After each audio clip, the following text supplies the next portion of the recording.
reporting on the games you love by people who love to game. The MMO Reporter Network.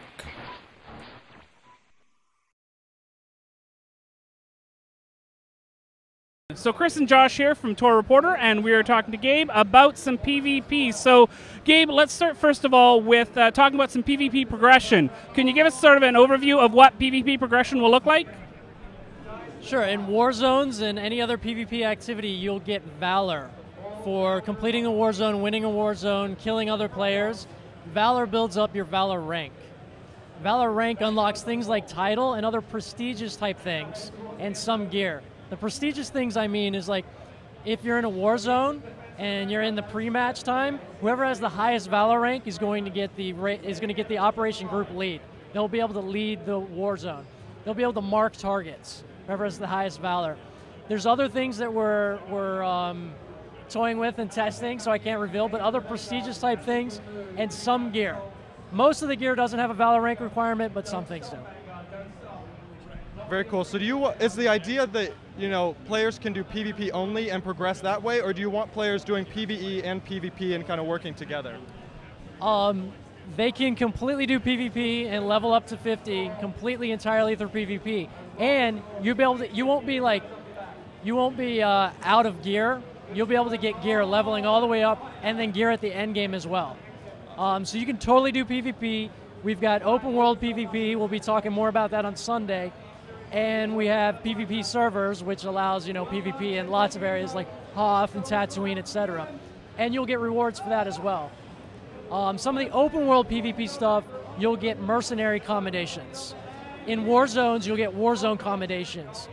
You can buy PvP gear with a combination of those, or you can if you only want to do war zones, you can trade in an exchange rate some of those.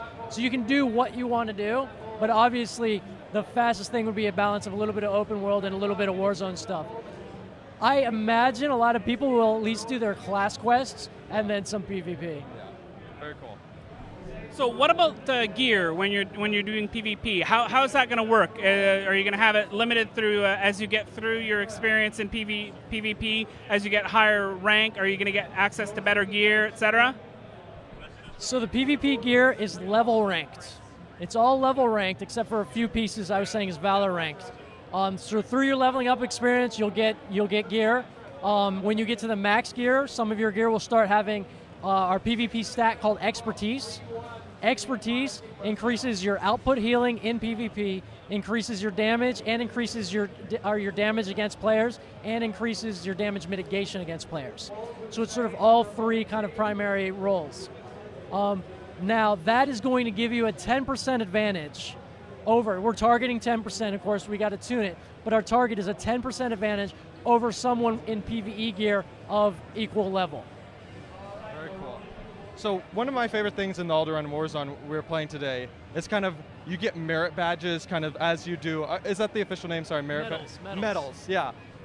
As you kind of do good things. Can you kind of talk real fast, just like what sorts of things that are and why you do that rather than just, who did the most damage? Sure, yeah. So if you do things like who does the most damage, if you reward directly who does the most damage or you reward directly kills, then what tends to happen is that people will focus just on that and you'll just have, kill bloodbaths. And then the sort of fun of the objectives and all that stuff kind of goes to the wayside, and then it kind of dwindles all of your PvP experience into the same sort of thing. So we wanted to avoid that. We have the medals system. What happens is that you'll get medals for like 5 kills and 10 kills, but you won't get medals for more than that. You'll get medals for X amount of damage and Y amount of damage, but you won't get medals more than that. We give medals for healing. We give medals for guarding, the tank ability. A tank can guard another and share their mitigation. Every damage point you take on their behalf accumulates, and it gives you more medals. At the end of a match, the more medals you have, the more reward you have. The rewards at the end of the match are basically half your team's performance, like your score, and half your medals, pretty much. What else about medals am I leaving out? Oh, defense. We focus a lot of the medals on defending objectives, because inherently, taking an objective gives you score, which then leads to reward that way. So we don't give medals for taking objectives, we give medals for defending objectives. And that gets into certain types of things, like when you're talking about Hotball, what's the objective? Obviously the ball. So if you kill someone right before your goal line, you'll get more sort of defensive credit towards those medals. If you intercept, out in the middle of the field, you'll get defensive credit, but maybe not quite as much. So what are you thinking of for when people reach the level cap to keep PvP interesting for them? Are you doing anything different for level cap characters in PvP? So on Sunday we'll be talking about, we have high-level open world PvP. We have, obviously there's different, once you get to the level cap, then you unlock the ability to get new sort of levels of gear, PvP gear. So, I mean, that's the primary focus. I mean, it's all about, getting that edge, getting a little bit better, and showing it, because it's unique look for those players that get that PvP gear at that level. That's an entirely unique look. Awesome. So, Hotball is obviously kind of the most recent announcement that comes out. I love the idea of just Hotball. It's kind of silly. I mean, there are 100 different things you can do for PvP. Why was Hotball? Why choose Hotball?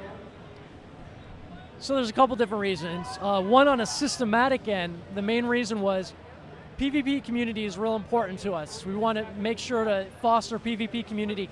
And I feel, and several of the guys, we feel that cross-server queuing sometimes diminishes that. But then at the same time, if you have a 2-to-1 Republic on a server, how do you get those Warzone matches going? And so Hotball is a sport type setting, so it allowed us to do Republic versus Republic, Empire versus Republic, or Empire versus Empire when we need to. So it served that purpose. Also, capture the flag, I have to be careful with what I'm going to say here. Capture the flag, in and of itself, I feel it's an inherently flawed mechanic. Because what happens is you got your flags on two sides, you grab the flag, the tension's there, that's like the sort of spike in the actions when you're in the enemy base getting it. And the closer you get, it goes down, like the tension, the excitement, until it gets to a point where people can turtle, right? Yeah.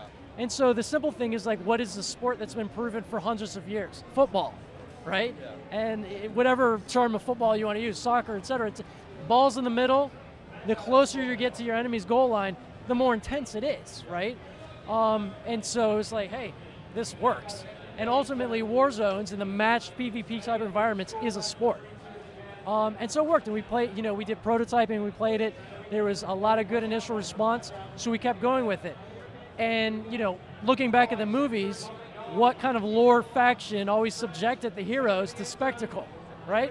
Luke got dropped into the Rancor pit, Jabba the Hutt, Anakin was on, the speeder bike, it's or the race thing. So it's the Hutts. We focused on the Hutts, and that was a perfect opportunity for this galactic sport. And Nar Shaddaa is a neutral moon, so that's where it takes place on. Cool. How important was kind of the humor side of it to it? Because how goofy is it? Because the announcer seems kind of funny, and just the premise is kind of silly, or is it kind of a serious sport within the world? It's humor. It's definitely a humor tone. I mean, the announcer, he's in there. He'll announce scores. He announced when someone gets killed in the acid pit. He announced when someone messes up with an intercept. It's a humor. It's a humor type thing, definitely. And I mean, frog dogs and rotworms. They're actual lore, Hutt lore things. Oh, really? And so for some, Daniel would know better than I, but it's for whatever reason, that would be the Hutts thinking, yes, this is the rotworms team, and this is the frog dogs team. So okay, that works. Very cool. So can you go over real quickly about Endgame, PvE stuff?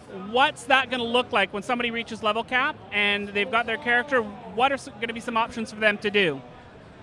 So there's on Ilum, it's a perpetual conflict between the Empire and the Republic. There's story arcs on Ilum, there's the world arc quests and stuff like that, and there's also, when you log in, you'll get missions that lend themselves toward the Jai conflict. And solo players can do all of that. There's also other fun stuff on Ilum we'll be talking about Sunday that max level players can do. And then there's operations where 8 to 16 players can get together and face the greatest threats in the galaxy lore-wise. What it is it has various difficulty modes, so it's accessible for the people right when they hit 50 they can play, and then those hardcore MMO players can play the harder modes and reap better rewards for it, and it has some different mechanics, things like that. And there's flashpoints. And we have hard mode on some of the earlier level flashpoints as well. So there's a lot of flashpoints at the end game, and they have the RPG mechanics where it's the choices you make will decide how the action unfolds. They also have some discovery RPG mechanics, if you are an archaeologist profession, you might run into a lever you might discover a lever that opens another wing that like gets you around some trash or something like that. If you're a slicing, you might be able to see a broken droid, slice it, and it helps you in the encounters. So it's very RPG-focused flashpoints and very sort of co-op, bigger group, operation-focused stuff. Very cool. So that's a whole lot of stuff. I'm just curious on a personal level, what do you plan on doing in Endgame? What do you like most to do? Because I will be the PvP guy. Like I'll do PvP and I'll do some of the solo daily quests or something like that. So I'm lead PvP operations at Flashpoints. I have to say it all. I have to say it all, right? All right. That's good. Jack of all trades. Well, it's really a mood thing, right? Yeah. It's like when you log in, what are you in the mood for? Are you in the mood for, smashing face, going to PvP? You're in the mood for some RPG experience, co-op, Flashpoints operations, that kind of thing. Very cool. Well, thanks so much for your time. We really appreciate it, and we can't wait to see more about the game on Sunday. All right. Thanks, guys. Thank you.